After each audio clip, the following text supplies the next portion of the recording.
नमस्कार, दिल्ली तक देख रहे हैं आप। मैं हूं आपके साथ वैशाली और आज दिल्ली तक पर हम दिल्ली वालों के लिए लेकर आए हैं गुड न्यूज। दिल्ली में अब नई गाड़ी खरीदारों को रोड टैक्स पर भारी छूट मिलेगी।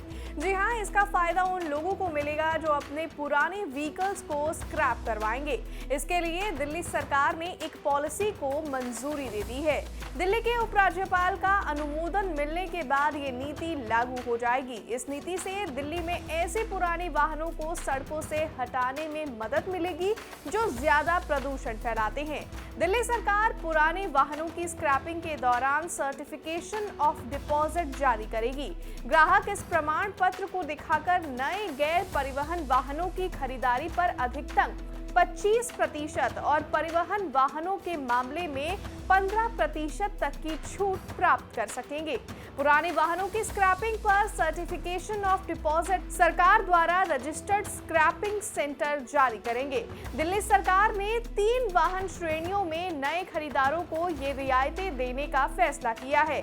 गैर परिवहन वाहनों के लिए रियायत ईंधन के प्रकार के आधार पर 8% से 25% तक होगी। 5 लाख रुपए तक के वाहनों की कीमत स्लैब में पेट्रोल सीएनजी गाड़ियों के लिए मोटर वाहन टैक्स में 25% तक की अधिकतम रिबेट मिलेगी, जबकि डीजल वाली गाड़ियों पर मोटर वाहन टैक्स में 20% तक की अधिकतम छूट मिलेगी।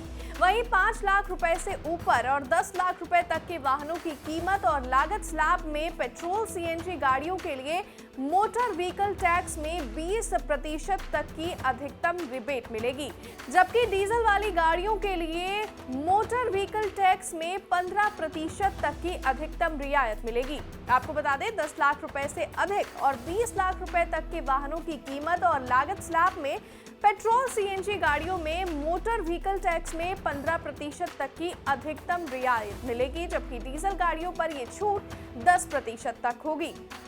वहीं 20 लाख रुपए से ऊपर के वाहनों की कीमत और लागत स्लैब में पेट्रोल सीएनजी गाड़ियों को मोटर व्हीकल टैक्स में 12.5% तक की छूट मिलेगी, जबकि डीजल गाड़ियों में ये 8% तक अधिकतम होगी। आपको बता दें, सर्टिफिकेशन ऑफ डिपॉजिट दिखाने पर नए कमर्शियल व्हीकल्स की खरीदारी पर मोटर व्हीकल टैक्स पर छूट, नए वाहनों के रजिस्ट्रेशन के समय भुगतान किए गए कुल मोटर वाहन कर का 15% होगी। इसी के साथ इस खबर में बस इतना ही, लेकिन ये खबर आपको कैसी लगी हमें कमेंट्स में अपनी राय जरूर दें। मुझे दीजिए इजाजत, लेकिन दिल्ली एनसीआर से जुड़ी तमाम खबरों के लिए देखते रहे दिल्ली तक।